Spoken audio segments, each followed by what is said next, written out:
va commencer par lire Matthieu 24, 24. Car il s'élèvera de faux Christ et de faux prophètes. Ils feront de grands prodiges et des miracles, au point de séduire, s'il est possible, même les élus. Le nombre 24. Le prix à payer du prophète.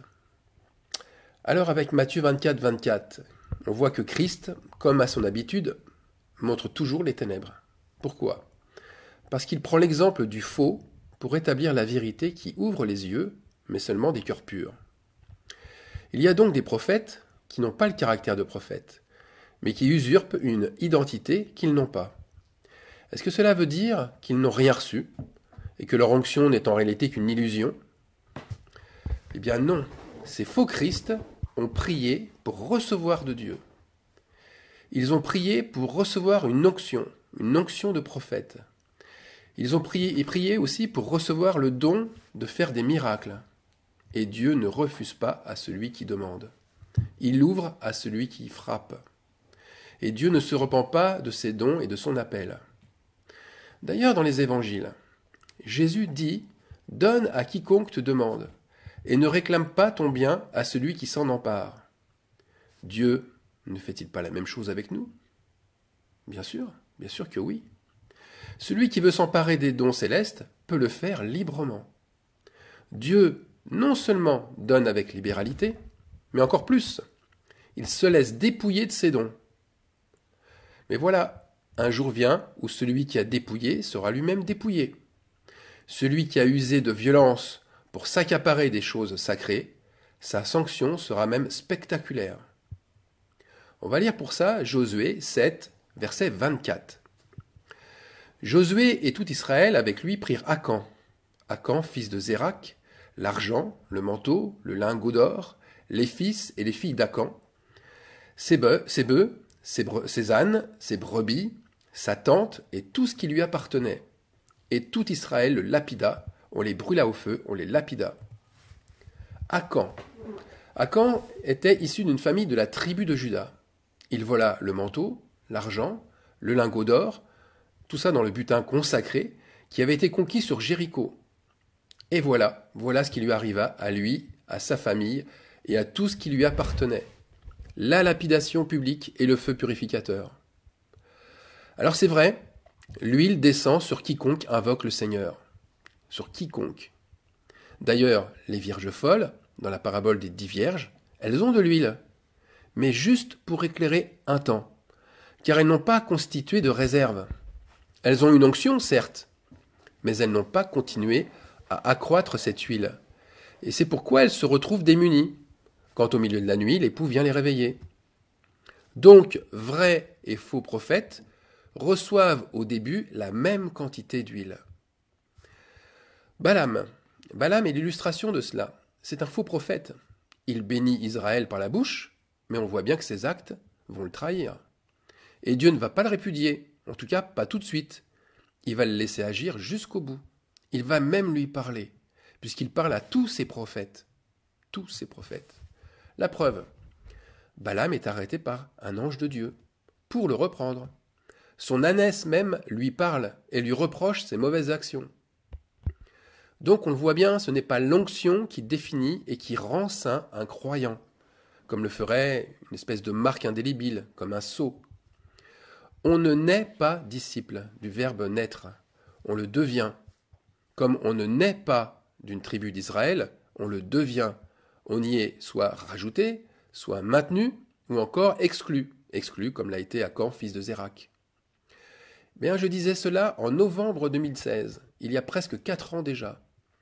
Il y a presque 4 ans, je jetais alors un immense pavé dans la mare pour tous ceux qui se cachent derrière une fausse identité, qui se targuent de faire partie d'un peuple élu, mais il faut rétablir la vérité. Et de la même manière, on ne naît pas prophète, on le devient. On peut être appelé à la fonction de prophète, recevoir l'onction de prophète, mais ce qui fait un prophète, c'est son obéissance, et non son onction. L'obéissance. Regardez Josué 24, 24. Encore ces 2 chiffres en miroir. 24, 24. Et le peuple dit à Josué, « Nous servirons l'Éternel notre Dieu, et nous obéirons à sa voix. Josué fit en ce jour une alliance avec le peuple et lui donna des lois et des ordonnances à Sichem. Quelles sont ces lois? Quelles sont ces ordonnances? Eh bien, si on prend l'exemple de Joseph, qui a été rajouté à la famille de Jacob par Rachel, Rachel, il faut le dire, au départ, elle était stérile, eh bien, Genèse 30, 24, Rachel dit que l'Éternel m'ajoute un autre fils. Eh bien, par ce fils de la dernière heure, Dieu nous montre une chose. Il nous montre comment il rajoute.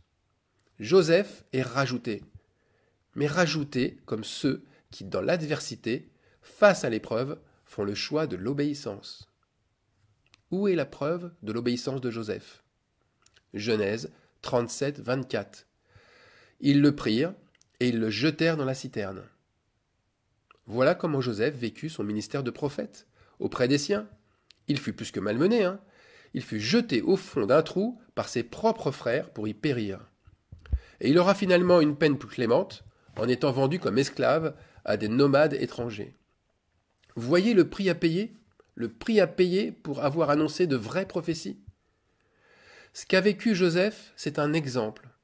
Un exemple qui s'est répété X fois parmi ceux qui ont reçu la même onction. Regardez, Actes 7, 24. Eh bien, ça révèle un acte lourd de conséquences pour Moïse. En voyant un Hébreu qu'on outrageait, Moïse, âgé de 40 ans à ce moment-là, prit sa défense. Il le vengea, et il vengea celui qui était maltraité. Il frappa, et malheureusement, il tua l'Égyptien. Et après, regardez les conséquences. Il fut obligé de fuir l'Égypte, car Pharaon voulait le faire mourir à cause de son crime. Et parmi les prophètes de la génération de Jésus de Nazareth, Paul de Tarse, eh bien lui aussi, il a été confronté à la mort à maintes reprises. Acte 9, 24, qu'est-ce qu'on y lit? Eh bien on lit qu'on gardait les portes de Damas jour et nuit, car il avait entendu que des Juifs, c'est Paul qui avait entendu que des Juifs, complotaient pour lui ôter la vie. Et dans Acte 20, 24, Paul affirme ne faire aucun cas de sa vie, comme si elle ne valait rien, pourvu qu'il accomplisse sa course avec joie et le ministère qu'il a reçu du Seigneur Jésus d'annoncer la bonne nouvelle de la grâce de Dieu. Alors voilà, l'homme prudent. C'est qui l'homme prudent? L'homme prudent, on le lit dans Matthieu 7, 24. C'est celui qui a bâti sa maison sur le roc. Il a connu la pluie, les torrents sont venus, les vents ont soufflé, se sont jetés contre sa maison, elle n'est pas tombée. Par contre, les imprudents, ils ont bâti sur le sable, en commettant l'iniquité, en se jetant un corps perdu, sur les prophéties, sur les miracles, sur les actes de délivrance. Et Dieu dit qu'il ne les a pas connus. C'est ce qui est dit par Jésus dans les versets précédents. Pourtant, ces prophètes imprudents, ils n'avaient que le nom du Seigneur sur leur bouche. Ils avaient vraiment reçu l'onction. Mais, à l'annonce même de la tempête, voyant les nuages noirs s'amonceler, ils ont préféré changer de voie. Ils ont préféré fuir, se cacher. Pourquoi? Parce qu'ils ont peur. Ils ont peur. Eh bien, ils sont exactement comme le prophète Jonas. Ils sont tapis au fond du bateau pour chercher à se faire oublier. Pourquoi réagissent-ils, justement eux, comme cela? Parce qu'ils refusent de faire la volonté de Dieu. Parce qu'annoncer et vivre la vérité, c'est beaucoup trop dur pour eux. Cette vérité montrerait ce qu'ils ne peuvent être, et par conséquent ce qu'ils ne peuvent faire. Que voulait dire Paul dans ce verset? Le verset de 1 Corinthiens 7, 24. Que chacun, frère, demeure devant Dieu dans l'état où il était lorsqu'il a été appelé. On a utilisé ce verset pour dire de rester dans la même profession, de ne pas changer d'habitude, surtout pas changer d'habitude, mais c'est encore une fois sortir le sens de ce verset, de son contexte, qui est beaucoup plus profond que ça. Lorsque nous avons été appelés, eh bien l'onction à ce moment-là nous montrait la vérité. Elle nous montrait quoi? Eh bien elle nous montrait quoi sacrifier. Et nous étions déterminés à le faire. Nous étions bouillants pour les choses sacrées. Mais changer d'état, ça veut dire, d'abord, en premier, c'est passer de la foi à la peur. Puis ensuite, de retenir captive la doctrine de la vérité. Par exemple, comment annoncer la doctrine suivante? Que la prédestination existe pour tous et qu'elle n'est pas pour une élite seulement. Que Dieu ne met pas à part un peuple simplement parce qu'il lui a donné une onction. comment dire aussi que la confession orale de sa foi, elle est loin d'être suffisante? S'ils confessaient cela, dans leur état, ils se mettraient fortement en danger. Puisque eux, ils fondent leur ministère sur leur appel, sur l'onction, sachant que leur onction est supérieure aux autres. Alors rien d'étonnant, hein. Rien d'étonnant à ce qu'ils fondent leur Église sur un peuple nombreux ayant reçu une onction. Ils aiment d'ailleurs tellement annoncer ce verset, le verset d'Actes 12, 24. La parole de Dieu se répandait de plus en plus et le nombre des disciples augmentait. Acte 12, vous voyez, Acte 12. N'oublions pas que le nombre 12, c'est le nombre qui révèle le mal. Il est révélateur du mal. Eh bien, ils aiment le nombre. Ils aiment le nombre plutôt que l'humilité. Pour cause, leur état a changé. Alors pourraient-ils survivre en perdant plus de 80% de leurs membres? Pourraient-ils survivre en passant de 70 disciples à seulement 12 comme Jésus l'a vécu, lui? Parce que Jésus, lui, il a perdu autant de disciples, 80% de ses disciples. Alors sans chercher à les condamner, leur peuple et eux-mêmes peuvent-ils changer de paradigme? Peuvent-ils reconsidérer leur élection? Regardez ce que dit 1 Corinthiens 10, 24. Que personne ne cherche son propre intérêt, mais que chacun cherche celui d'autrui. En cherchant l'intérêt des autres, ils risqueraient de voir tout s'écrouler et voir le nombre de leurs disciples fondre à vue d'œil. Alors ils choisissent le mensonge, qui est moins coûteux, moins honteux pour eux tous. Enfin, c'est ce qu'ils croient, car le prix à payer et la honte seront à un moment donné beaucoup plus forts. Beaucoup, beaucoup plus forts. Notre Dieu a anticipé ce phénomène, qui ne date pas d'hier, mais qui date du début de l'histoire biblique.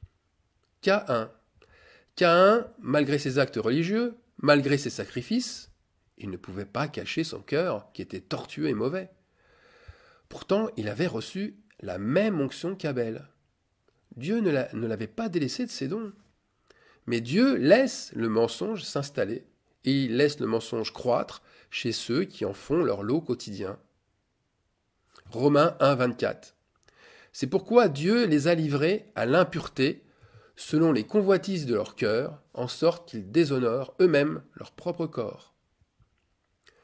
Alors la réalité, c'est qu'on ne s'élève pas seul vers le trône de la grâce. C'est Christ qui nous y élève. Il ne le fait pas parce que nous sommes élus, parce que nous sommes présélectionnés, allez disons-le, parce que nous sommes prédestinés. Il le fait parce que nos racines ont pris de la profondeur, parce que nous avons pris de la maturité. Les tempêtes, elles arrivent, c'est sûr, mais elles servent à fortifier les racines d'un arbre. Les racines qui poussent encore plus profondément dans la terre à ce moment-là. Alors dans tous les cas, ce n'est sûrement pas l'homme qui place le curseur de la maturité. C'est Dieu, Dieu seul. Ceux qui s'élèvent tout seuls, regardez ce que Job dit pour ceux qui s'élèvent tout seuls. Job 24, 24. Ils se sont élevés, et en un instant ils ne sont plus. Ils tombent, ils meurent, comme tous les hommes. Ils sont coupés comme la tête des épis. Mais Dieu a prévu un temps. Il a prévu un temps où prophètes et faux prophètes se côtoieront de près, et même, ils entreront en rivalité pour le jugement. Car, c'est vrai, tout ne se voit pas dès le début. Les péchés de certains hommes sont manifestes, même avant qu'on les juge, tandis que chez d'autres, ils ne se découvrent que dans la suite. 1 Timothée 5, 24. Regardez Moïse avec Balaam. Regardez Élie et les 450 faux prophètes de Baal et d'Astarté. Regardez aussi Jésus et Judas. Alors, dans quel temps ce jugement se produira-t-il? Ou se produit-il? Acte 3, 24. Tous les prophètes qui ont successivement parlé, depuis Samuel, ont aussi annoncé ces jours-là. De quels jours parlent ces prophètes? Eh bien, des jours de rétablissement.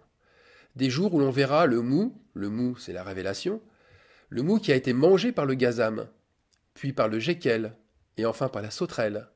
Ce mou sera rétabli. C'est ce que nous dit Joël au chapitre 1.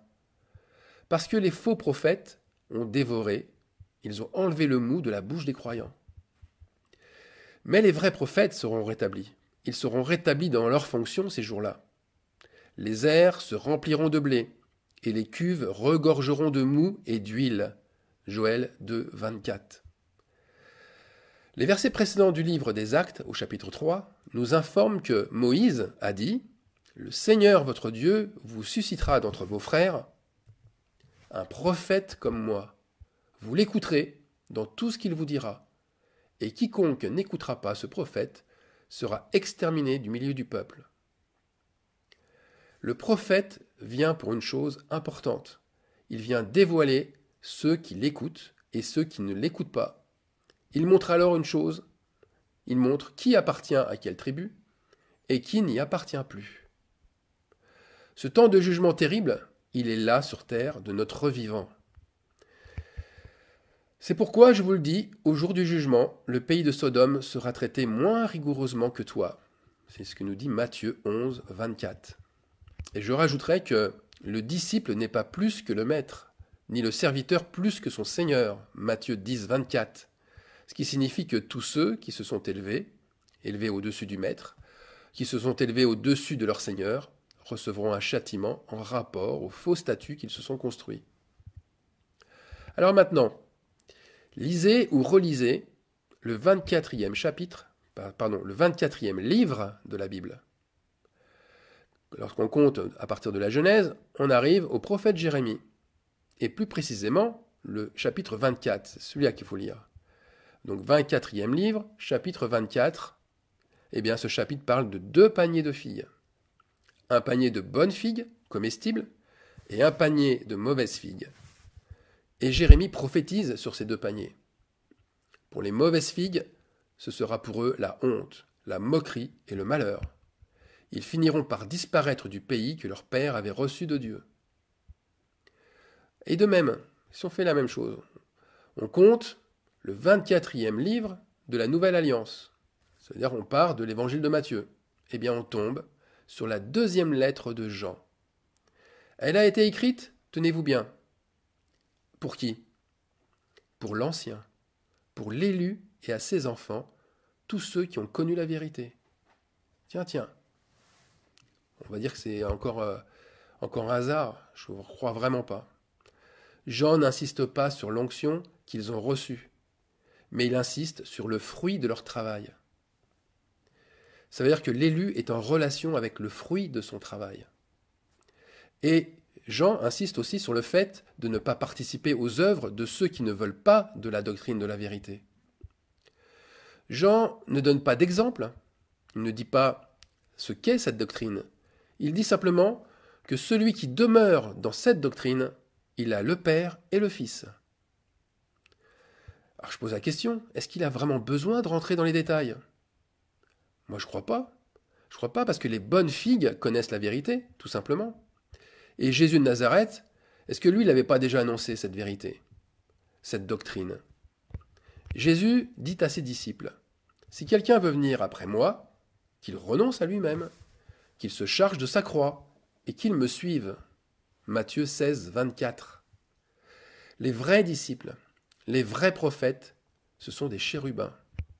Ils gardent le chemin de l'arbre de vie, là où se trouve la doctrine de la vérité. Je dis ça parce que c'est Genèse 3, 24. Dans Genèse 3, 24, on lit « C'est ainsi que Dieu chassa Adam, et il le mit à l'orient du jardin d'Éden. Et il mit à l'orient du jardin d'Éden les chérubins qui agitent une épée flamboyante pour garder le chemin de l'arbre de vie. » Mais qui sont ces chérubins qui agitent cette épée ? Ce sont des anciens, ce sont des prophètes, c'est à eux que Dieu a confié la garde de l'arbre de vie. Ils agitent la parole, l'épée de la parole, mais regardez bien, c'est une épée rétablie, retrouvée. C'est celle qui avait été dévorée. Voilà pourquoi cette épée est flamboyante. Les prophètes d'avant, ils agitaient eux aussi une épée, mais elle était sombre, éteinte, sans vie. Mais ces chérubins, je le redis, ce ne sont pas des élus au départ. Dieu savait qu'ils seraient là, mais il laisse la nature croître. Il laisse l'ivraie et la bonne semence croître ensemble. C'est pourquoi 1 Jean 2, 24 nous avertit que ce que vous avez entendu dès le commencement demeure en vous. Si ce que vous avez entendu dès le commencement demeure en vous, vous demeurerez aussi dans le Fils et dans le Père. Ça veut dire que nous devons rester dans le même état que nous avions lors de notre appel. Car alors, nous pourrons louer Dieu pour ses dons, et le résultat, ça sera puissance de Dieu et sagesse de Dieu pour ceux qui sont appelés, tant juifs que grecs. 1 Corinthiens 1, 24. Alors à quel moment, nous, habitants de la terre, c'est-à-dire juifs et grecs, à quel moment, à partir de quel moment après notre appel, nous devenons puissants et nous devenons sages? Eh bien, nous le devenons à la fin du combat, à la fin de la course, lorsque nous aurons réussi à nous abstenir des passions de la chair. Car ceux qui sont à Jésus-Christ ont crucifié la chair avec ses passions et ses désirs. Galates 5, 24. De même, ne savez-vous pas que ceux qui courent dans le stade courent tous, mais qu'un seul remporte le prix? Courez de manière à le remporter. 1 Corinthiens 9, 24. Alors fortifions-nous avec ces paroles. C'est vrai qu'il y a beaucoup d'appelés et peu d'élus, mais c'est pourquoi tous nous devons souffrir pour remporter la victoire. Le sang est associé constamment à l'eau et à l'esprit. Il est indispensable, ce sang, à notre croissance spirituelle.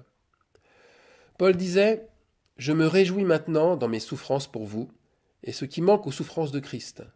Je l'achève, ce qui manque aux souffrances de Christ, je l'achève en ma chair pour son corps qui est l'Église. » Nous voyons que Christ ne nous abandonne pas, loin de là.